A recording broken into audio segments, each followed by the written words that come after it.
This is the Stock Day Podcast, sponsored by Nightscope. The rise of the robots is happening, and it is happening now. Nightscope is deploying AI robots to help make the U.S. the safest country in the world. Join us and be a force for good. Visit Nightscope.com/rise. Long Nightscope, short the criminals. Subscribe to us on iTunes and YouTube to stay up to date on penny stock news and interviews. Public information on OTC, pink sheets, and microcap stocks from around the world. Here's your host, Kevin Davis.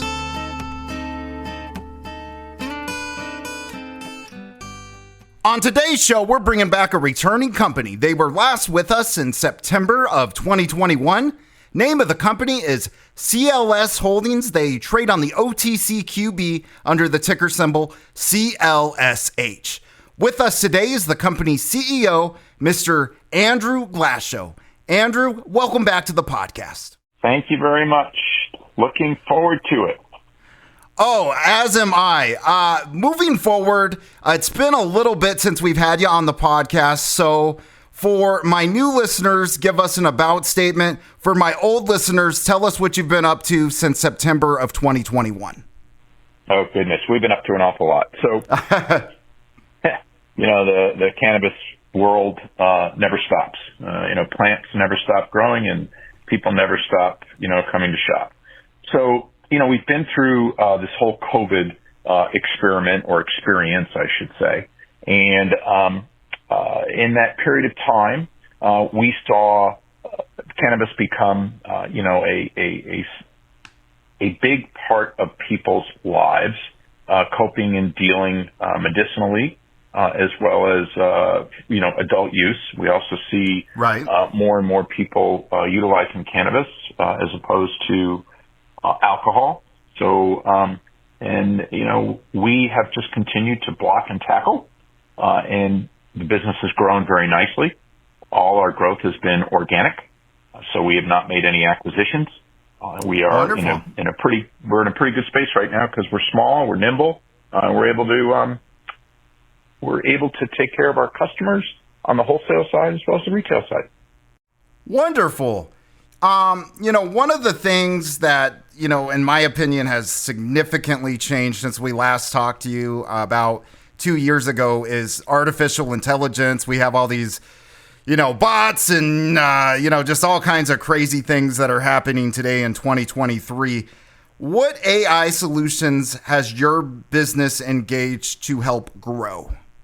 It's a great question. So we think AI in cannabis could be one of those, I'll call it once in a lifetime things that can really, move the needle. On the retail side, in conjunction with Pluggy, we have introduced an artificial intelligence bud tender where people come in, they search or they ask questions or they pose questions. The artificial intelligence bud tender or the AI bud tender will give recommendations. The AI bud tender will help answer additional questions. And what we found is that we've been able to really tailor the needs of what people are looking for utilizing AI on the retail side. And what we've seen there is not only people embracing the technology, but we've seen our average ticket grow anywhere from 40 or 50 or 60%. It's really remarkable to see how the tool is used. Yeah, so it's on our website. It will be part of our app. It's part of our loyalty solution, et cetera, et cetera. So we've really had some success. On the cultivation side, this is, I think, where it really gets exciting. Cannabis is a commodity, and in Nevada, there's some unbelievable growers, but all the growers are experiencing, I shouldn't say all, most of the growers that I'm aware of are all experiencing the same kinds of issues. You've got grows that are 5 or 6 or 7 years old. I'm going to call that older technology. It's tough to get what it is that perhaps is needed at a price point that's needed or that's required in the market. Secondly, testing requirements, particularly in Nevada, are quite tough and quite stringent. So people are failing a number of tests. And then the third thing is, the hop latent viroid is really something that's prevalent out in the West Coast, and my guess is we're going to see some of that in Nevada as well. So we've identified some technology. Really, it's a robot sensor that scans all the plants, and we can see through this technology stress issues related to water, nutrients, and light 7 to 10 days before it's detectable by the trained human eye. Wow. So the growers can set alarms for all types of parameters and will be notified if any plant goes out of desired parameters, for any period of time. And this is really exciting because you now can get ahead of the curve to be able to see, okay, I've got a problem that the human eye or the human person cannot see, and we can get in front of that, and maybe we can remediate the problem before it even becomes, let's call it, a much bigger problem. And so if you can take your failures, let's say from 20 or 30% of the crop down to 10 or 15% of the crop, or even lower, it's really, really meaningful. So we think introducing this new technology to cultivation-related assets is the potential to be a real game changer. And the beauty is that these solutions really don't cost a lot of money. So it's genuinely an exciting time to be part of this. And again, I think AI not only on the retail side, but I think AI on the cultivation side has the potential to be incredibly meaningful for folks in the industry. Wow. Yeah, no, that's an incredible elaboration, and I didn't realize that AI can actually be used on the cultivation side. I think that's really interesting. Andrew, I'll tell you what, let's shift gears. It goes without saying most cannabis companies are failing, but your company is continuing to see, great revenues and cash flow growth. How are you doing that? How are you managing to stand out from those others that aren't doing that? Yeah, so about 2 years ago, we started to take a look at the landscape a little bit differently. And so there were two directions, or actually more like 3 years ago. There were two directions we could take. You could kind of go after tourists, or you could stay true to your local folks. We've stayed true to the local folks, and that has helped us through the pandemic because, as we're all aware, tourism came to a halt in Nevada during that time period. Many jobs, people were forced to stay home, et cetera, et cetera. So we cater to locals, and we continue to cater to locals. And as a result, our business, really consistently continues to grow. It's also, to me, it's kind of simple. You got to know your customer. You can't be all things to all people. We deal with a very loyal group of folks. 1,000 people a day come and visit us and spend $45 to $50 a piece when they come to the store. But again, our customer is somebody that lives, works, breathes Nevada, and we tailor our products as well as our pricing, et cetera, to meet the needs of people that live and work here. So it's been highly successful for us. And as a result, we've also, I would say, kind of right-sized the business, figuring out what needs to be in place and what doesn't need to be in place. And our cash flow as a result of that, really in the last, I'll call it 6 months, since I've implemented a number of changes, our cash flow has grown from very minuscule to the last 2 quarters. We are seeing $800,000 a quarter in free cash flow.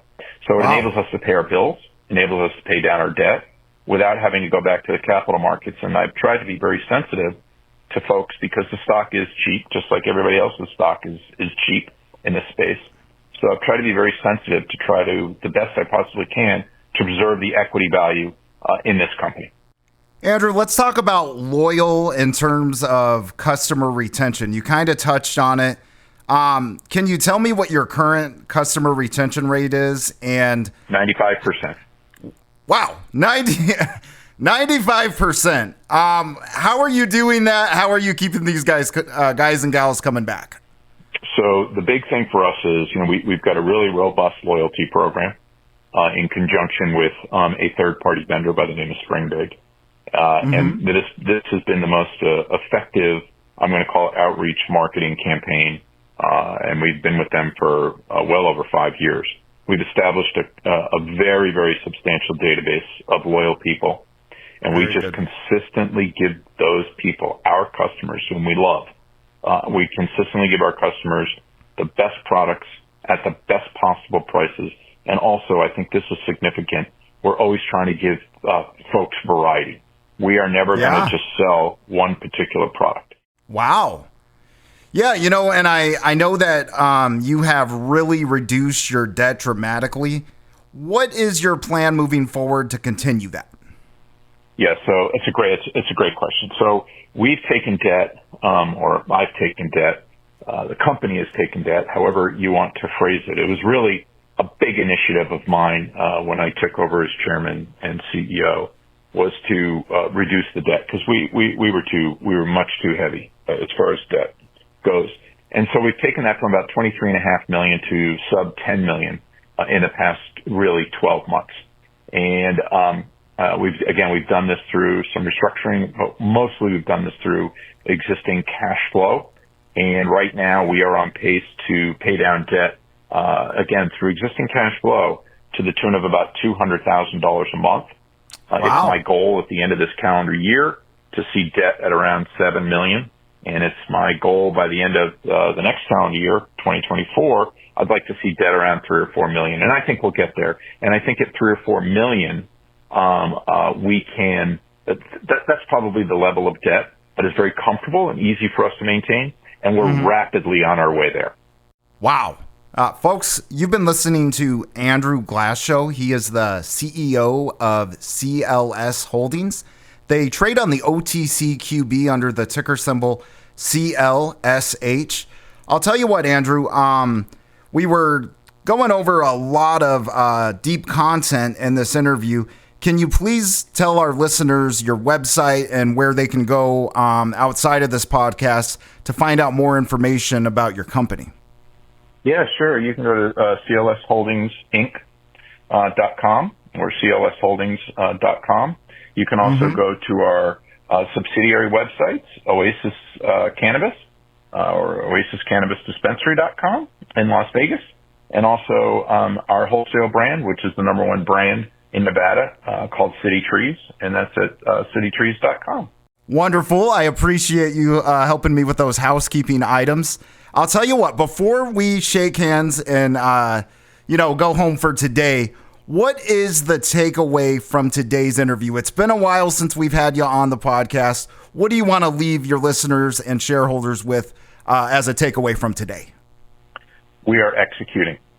The plans that have been laid out when I took over as chairman and CEO are being executed. And I'm highly confident that we'll be here a year from now, that we'll be here 2 years from now. I love the people that work for this company. Without these people, we would not be successful at all. And at the end of the day, I hope people will, notice the stock is at 4 or 5 cents with 70 million shares out, and maybe somebody will say, goodness, it's worth me making an informed decision to go buy some shares. We'd love to have new shareholders. And we think that we're going to succeed. And I think it's also important to note that we've been able to do all this without going back to the capital markets to either dilute our shareholders or to encumber ourselves with additional debt. So I'm looking forward to the future. We may not be the biggest, but my goal is for us to just simply be the best. Wonderful. Thank you so much, Andrew. I hope we can have you on the podcast again in the next 30 to 60 days, because it looks like you guys are doing a lot over there, and we'll probably have some updates by then to go over. Thank you. This program is entirely sponsored and produced by La Jolla Media, LLC, which is responsible for the content. The opinions and information provided on this program are for educational and research purposes. Stock Day encourages all listeners of this program to do their due diligence and research when determining investment strategies that will work for them, or to seek the assistance of an investment professional.